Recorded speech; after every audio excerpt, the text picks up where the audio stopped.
Part 3. I hated funerals and was not looking forward to this at all. But I knew I needed closure on Linsville, and I always liked my grandfather even though most of our relationship was based over the phone.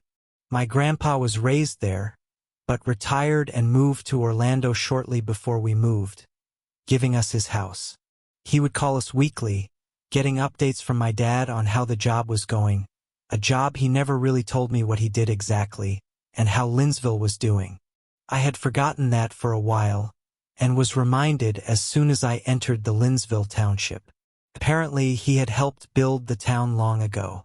Waking up in the shady motel was as horrible as I had imagined it would be. I managed to hear 3 gunshots in the night, catching a few bed bug bites along the way, and then my wallet was stolen from me as I left the motel. In front of me stood a terribly skinny bald man, very dirty, holding a knife demanding I fork over my wallet. I did, but I couldn't help but notice the man was sickeningly skinny, like Davy was when we found him. Oh, Davy. I have to credit that boy to giving me hope that somewhere out there, Grace was alive. I'd be in Linsville soon. That name, Davy Sullivan. There was no way. Like the Davy Sullivan? The missing boy from 5 or 6 years ago? Sammy asked, shocked and confused. The boy didn't respond, but then told us to follow him. We followed Davy for a while, and he eventually brought us out of the woods. D, don't run from the noise. Run towards it. Davy said as he took off into the woods, leaving us to ponder if we should go after him or continue on home. No one would ever believe this, but I had to tell the sheriff what we found. As I raced for the sheriff's house, I knocked and knocked until someone finally answered. His wife and Sammy's aunt, Janet. Oh, he's not here right now. Something happened down at the Flumes. Is Sammy with you? We've been calling for him for hours, she said after I asked for the sheriff. Ma'am, he should be right behind Dash. I was cut off by Sammy turning the corner, feet smacking the ground as he struggled to slow his roll approaching the steps. I said my goodbyes and went home. On the way, I was stopped by 2 officers patrolling the streets who brought me home. From what I could gather, an officer had been shot down near the Flumes. A cold strike of nerves climbed down my spine as I remembered Sheriff Dawn earlier and the gunshot heard. The next day I was conflicted whether or not to go to the sheriff. I decided I'd go back to those woods and find Davy myself and drag him back if I had to. Maybe he knew where Grace was. As I made a bag and set onwards, I could see Mark hanging out at the Trove with 2 of our other friends, Ian and Michael, as well as others. Starting early today? I asked as I entered the cove. Dude, did you hear what happened? He asked me as he threw me a beer. Yeah, I think I know. I'm assuming that's why Sammy isn't here. I replied. Yep. Sheriff is running around like a madman. I wouldn't try to tell him about who we found last night, he said. Oh yeah, I know. That's why I'm going to find him myself. The hell you are. You gonna keep me from following? Mark said as he grabbed his stuff in a hurry. I smiled, and we started to head out when a tiny voice stopped me dead in my tracks. Can I come? It was Julia. As we filled her in on what we had found the night before, we made her swear it would stay between us 3. The woods looked totally different in the daytime, and we didn't find anything for hours. As we headed back to the Trove, we saw Sammy sitting there, alone. As we approached, Sammy still sat still, staring off into space. After not responding to Mark's ritualistic torment, we then started to really worry. Sammy was the joker, the prankster, the goofball. What in the hell happened to make him like this? Well, in his quiet words, my uncle was arrested for murdering one of his officers yesterday. We didn't know what to say, so we just sat there with Sammy, lost as to what the hell was going on in Linsville. Julia and I left Mark and Sammy to be alone, so we sat in the park in the neighborhood before going home. She was thrilled I was wearing the ring she gave me, claiming her grandfather always told her it brought him good luck. You know, there's a creepy story that comes with it, she said. Thrilled, I asked her to share. My grandfather used to work as a logger here, and a long time ago his friend gave him that ring for protection from the creature in the woods.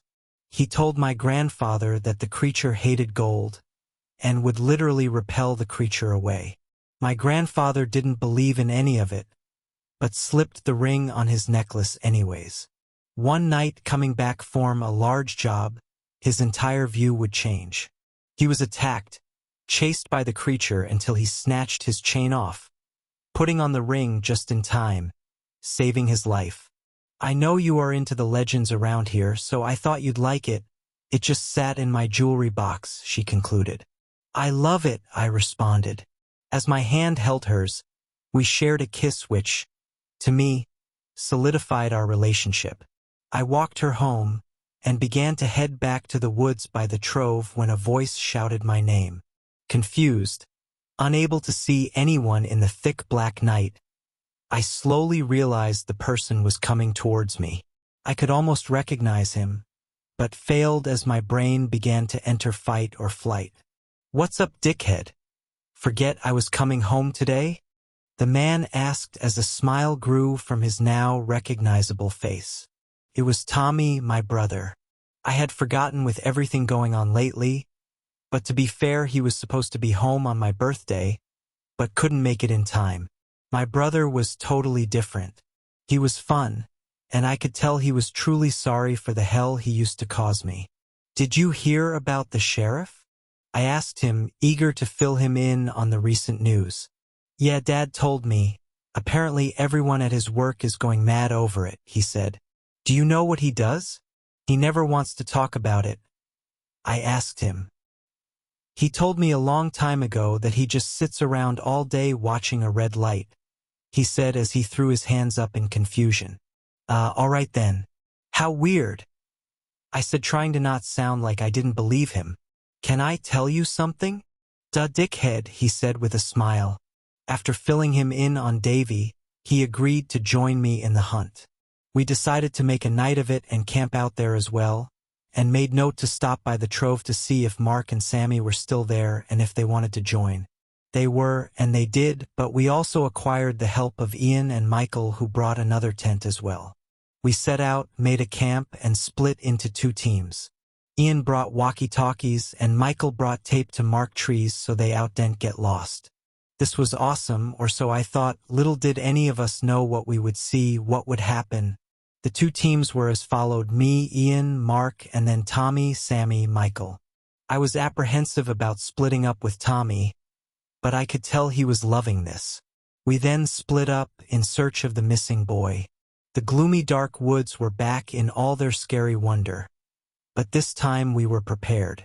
We didn't find much and got tired really quickly, so we resorted to going back to camp. Frustrated, I decided to go to sleep when we heard it. The loud, metallic scream froze us, until I saw Tommy shoot up and say, "Don't run from it, run towards it," before chasing after the noise. I tried to follow, but to no success. Tommy was fast, and he was absolutely out of sight.